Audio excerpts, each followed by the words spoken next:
کہا کہ یہ دلیل نہیں ہے 6 مہینے میں بچہ پیدا ہو جائے تو وہ جائز ہے. حضرت علی نے کہا اب آ رہی ہے دلیل. جب آپ نے یہ مان لیا کہ دودھ پلانے کی مدت کتنی ہے 2 سال, دودھ چھڑانے کی مدت کیا ہے 2 سال کے اندر, جب آپ نے یہ مان لیا 1 سال میں 12 مہینے ہوتے تو 2 سال میں 24 مہینے. اب آئیے قرآن کی تیسری آیت کی طرف. اللہ تعالیٰ فرماتا ہے وَحَمْلُهُ وَفِصَالُهُ 30 شَهْرًا. وَحَمْلُهُ عورت کے حمل کی مدت, وَفِصَالُهُ اور دودھ چھڑانے کی مدت 30 شہرن 30 مہینے ہے. 30 مہینے. اب آپ کو معلوم ہو گیا حمل اور دودھ چھڑانے کی دونوں کو اجتماع کر کے جوڑ کر ٹوٹل گنتی بتا دی 30 مہینے. اب 30 مہینے میں 24 مہینے, 24 مہینے تو دودھ پلانے کے ہو گئے, تو حمل کی کتنے بچے؟ وَحَمْلُهُ وَفِصَالُهُ. جب فصال کی مدت 2 سال ہے یعنی دودھ چھڑانے کی مدت 2 سال ہے, تو 2 سال یعنی 24 مہینے الگ کر دیجئے 30 میں سے, تو اب کتنے بچے؟ فرمایا 6. کہا یہی حمل کی اقل مدت ہے. قرآن کی روشنی میں اگر کوئی عورت شادی کے 6 مہینے کے بعد بھی بچہ پیدا کرے گی تو وہ بچہ جائز مانا جائے گا. حضرت عثمان نے جب قرآن کی آیت سنی تو حضرت علی کو گلے لگایا, فرمایا علی اگر وقت پر تم نہ آئے ہوتے تو عثمان ہلاک ہو جاتا, ایک عورت کے قتل کا ذمہ دار بن جاتا. حضرت عثمان سے اتنی بڑی غلطی ہو رہی ہے, خطا ہو رہی ہے کہ حضرت عثمان کہہ رہے ہیں کہ اس عورت کو رجم کر دو, سنسار کر دو. میرے بھائیوں, لیکن قرآن کی آیت آ جانے کے بعد حضرت عثمان بھی رجوع کر رہے ہیں. تو یہ تھا 10:15 بجے تک کا میرا خطاب, جو 1 گھنٹے کے آس پاس تقریباً ہو گیا ہے. میرے بھائیوں, اس سے پتہ چل گیا ہے ہمیں اور آپ کو کہ اتباع سنت, اتباع رسول ہی کیوں, صرف رسول کی اتباع اس لیے کہ اس سے بڑھ کر کوئی ذات ہی نہیں ہے کہ کسی اور کی اتباع کی جائے. مسجد فاطمہ کے تعاون کا اعلان ایک مرتبہ اپنی طرف سے کر دیں. ارے بہار والے تو چندہ کرواتے ہی ہیں, کرناٹک والے بھی کروانے لگے ہیں. میرے بھائیوں, مسجد اللہ کا گھر ہے. اللہ کے نبی نے فرمایا من بنا للہ مسجدن بنا اللہ لہ بیتن فی الجنہ. جو اللہ کا گھر دنیا میں بنائے گا اللہ اس کے لیے جنت میں گھر بنائے گا. تو آپ اس مسجد کے لیے بڑھ چڑھ کر تعاون فرمائیں اور اللہ رب العالمین اس کے بدلے جنت میں تمہیں گھر سے نوازے. ہماری یہ دعا ہے کہ اللہ رب العالمین جب تک ہمیں زندہ رکھے, اسلام پہ زندہ رکھے, اور جب ہمارا خاتمہ ہو تو ایمان پر خاتمہ فرمائے, ہمیں توحید پر زندہ رکھے اور آخری سانس تک رسول کی اتباع کرنے کی توفیق عطا فرمائے. وما علینا الا البلاغ المبین وآخر دعوانا ان الحمد للہ رب العالمین. السلام علیکم ورحمۃ اللہ وبرکاتہ. جزاک اللہ خیر. آپ جہاں بیٹھے ہیں وہیں پہ مڑ کے بیٹھ جائیں, کھانا آپ کو وہیں دیا جائے گا. جی جی جی, اور یہاں تک جی ہاں نہیں آئیں گے وہ سب ہم لوگ کر چکے ہیں. اسٹیج کے قریب آپ لوگ جہاں بیٹھے ہیں وہیں مڑ کے سب بنا کے بیٹھ جائیں, آپ کو وہیں کھانا دیا جائے گا. اور جتنے لوگ ہیں ہے نا, انڈی کے اجتماع کے لیے یہ بھائی انڈی کے اجلاس کا اعلان کرنا ہے. آپ جہاں بیٹھے ہیں تمام حضرات کے لیے کھانے کا انتظام ہے. تمام حضرات کے لیے کھانے کا انتظام کیا گیا ہے, مرد و خواتین کے لیے. آپ لوگ جہاں بیٹھے ہیں میری آپ سے گزارش ہے اب تک جیسے آپ سنجیدگی سے بیٹھے ہوئے تھے اسی طرح سے بیٹھے رہیں اور صف بندی کر کے بیٹھ جائیں, اطمینان سے کھانا کھائیں, اور کھانا کھانے کے بعد آپ یہاں سے رخصت ہوں. خواتین میری بہن بیٹیوں سے, میری ماں اور بہنوں سے میں گزارش کرتا ہوں کہ بغیر کھانا کھائے آپ بھی نہ جائیں. تقریباً 30 کونٹل کھانا چاول بنایا گیا ہے آپ کے لیے. اگر آپ نہیں کھائیں گے تو ہماری ساری محنت بیکار ہو جائے گی. اسی لیے آپ کے لیے کھانے کا بہترین تہاڑی کا انتظام کیا گیا ہے جو بہت شوق سے لوگ کھاتے ہیں. اسی لیے آپ کے شوق کو بروئے کیا نا یہ سامنے رکھتے ہوئے یہ کھانے کا انتظام کیا گیا ہے. لہٰذا میری گزارش ہے والنٹیئرز جو ہمارے ہیں جن کو دوسرے شعبوں میں رکھا گیا تھا ڈپارٹ میں, وہ سارے رضاکار کھانے کے لیے آگے جڑ جائیں. جیسا کہ ہم نے فائنل میٹنگ میں بات کی تھی, عبدالجبار عمری حفظہ نے، ہم لوگوں نے مل کر کے عبدالرزاق صاحب نے اور اللہ بخش کامدگی امیر شہری جمعیت اور مختار عرب صاحب ذیلی جمعیت، جو سب لوگ ہم لوگ مل کر کے جو مشورہ کیے تھے کہ ہم بعد میں کھا لیں گے، بھلے آپ تمام رضاکار والنٹرز حضرات یعنی آ کر کے کھانے والوں کو پلیٹ اور کھانا پانی تقسیم کرنے میں جڑ جائیں۔ جہاں بھی آپ ہیں ایک اعلان سماعت فرما لیں کہ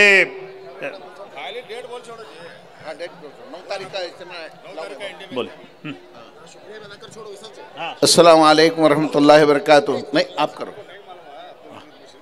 آپ بولو، چلیے کرو آپ یہ کر لو۔ السلام علیکم ورحمۃ اللہ وبرکاتہ۔ ایک صاحب بیمار ہیں اسماعیل وڈگیری بول کے، ان کی دونوں کڈنیاں فیل ہیں، دعا کی درخواست کی ہے، اللہ تعالیٰ انہی صحت کاملہ عاجلہ عطا فرمائے، جو بھی دوائیں لے رہے ہیں اللہ تعالیٰ اس میں شفا عطا فرمائے۔ آپ جانتے ہیں انڈی میں ایک عظیم الشان اجتماع ہونے جا رہا ہے 9 تاریخ کو جمعرات کے دن۔ آپ اس پروگرام میں بھی شریک ہو کر شکرے کا موقع عنایت فرمائے۔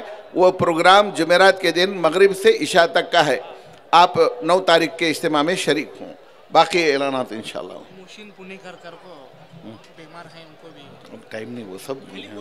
محسن پنیکر صاحب بھی بیمار ہیں، ان کے تعلق سے بھی دعا کی درخواست کی گئی ہے، اللہ تعالیٰ انہیں صحت کاملہ عاجلہ عطا فرمائے۔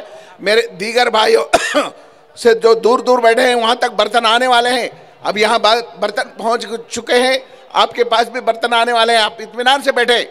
1 منٹ میں پوری جو ہے 5-10 منٹ میں پورے برتن انشاءاللہ پہنچ جائیں گے۔ دیکھیے پورے 15,000 برتن ہیں الحمدللہ، خواتین بھی بیٹھے رہیں، آرام سے آدھے گھنٹے میں ہم سب انشاءاللہ کھانے سے فارغ ہو جائیں گے۔ اور شکریہ جناب عبدالرزاق صاحب ٹکل کے، انشاءاللہ آپ کے سامنے شکریہ کلمات ادا کریں۔ السلام علیکم ورحمۃ اللہ وبرکاتہ۔ حضرات و خواتین، جیسے کہ آپ جانتے ہیں اللہ کا بہت بڑا احسان و کرم ہوا کہ جلسہ کامیاب ہوا، یہ اللہ تبارک و تعالیٰ کی نصرت اور اس کی مدد سے ہی ہوا ہے۔ اللہ نے ہمیں توفیق دی، وسائل عطا فرمائے، اللہ کی نصرت سے یہ جلسہ کامیاب ہوا۔ تو میں اللہ تبارک و تعالیٰ کے شکریہ کے کلمات کے بعد اپنے علماء اکرام کا شکریہ ادا کرتا ہوں جو یہاں دور دراز سے آئے اور اپنے خطابات سے ہمیں مستفید کیا۔ علماء اکرام کا شکریہ، جتنے بھی یہاں اسٹیج پر موجود تھے علماء اکرام، ان کا شکریہ، آپ تمام کا شکریہ، خاص کر کے عبدالحمید مشرف صاحب کا بہت بہت شکریہ کہ انہوں نے ہمیں یہ ہال اور یہ زمین عطا فرمائی کہ یہ جلسہ ہم یہاں منعقد کریں۔ نہ صرف ہال عطا جو ہے دیا اور زمین دی، بلکہ دن رات ہمارے ساتھ رہے اور یہاں ہماری مدد کی، ہر اعتبار سے انہوں نے ہماری مدد کی ہے۔ لہٰذا شہری جمعیت اہل حدیث بیجاپور اور ضلعی جمعیت اہل حدیث بیجاپور کی جانب سے میں عبدالحمید مشرف صاحب کا شکر گزار ہوں، شکریہ ادا کرتا ہوں۔ اسی طرح سے میں آپ تمام کا بھی شکریہ ادا کرتا ہوں، خواتین کا شکریہ ادا کرتا ہوں اور والنٹیئرز کا شکریہ ادا کرتا ہوں جنہوں نے دن رات کی محنت سے یہاں، خاص کر کے والنٹیئرز کا شکریہ ادا کرتا ہوں کہ اس اجتماع کو، اس اجلاس کو کامیاب بنانے میں آپ کا بہت بڑا اور اہم رول رہا ہے۔ اسی طرح سے میں پرنٹ میڈیا کا شکریہ ادا کرتا ہوں اور الیکٹرانک میڈیا کا بھی شکریہ ادا کرتا ہوں اور پولیس ڈپارٹمنٹ کا شکریہ ادا کرتا ہوں اور جتنے بھی حضرات نے اس اجلاس کو، مائک والوں کا شکریہ ادا کرتا ہوں اور جتنے بھی حضرات نے جس طرح سے بھی یہاں مدد کی ہے، ہماری اپنی جان سے، وقت سے، مال سے اس اجلاس میں مدد کی ہے، اللہ تبارک و تعالیٰ سے میں دعا بھی کرتا ہوں کہ اللہ تعالیٰ ان کو جزائے خیر عطا فرمائے۔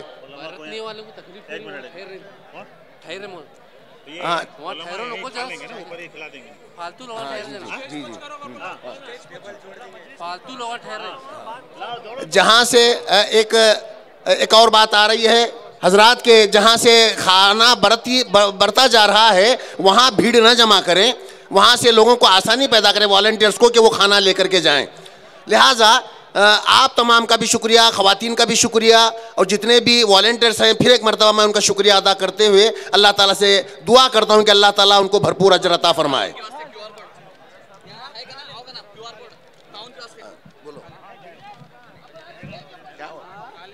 بھائی کیو آر کوڈ ہے، جو بھی تعاون کرنا چاہتے ہیں یہاں موجود ہے، ایک کیو آر کوڈ پر آپ اماؤنٹ دے سکتے ہیں۔ محمدیہ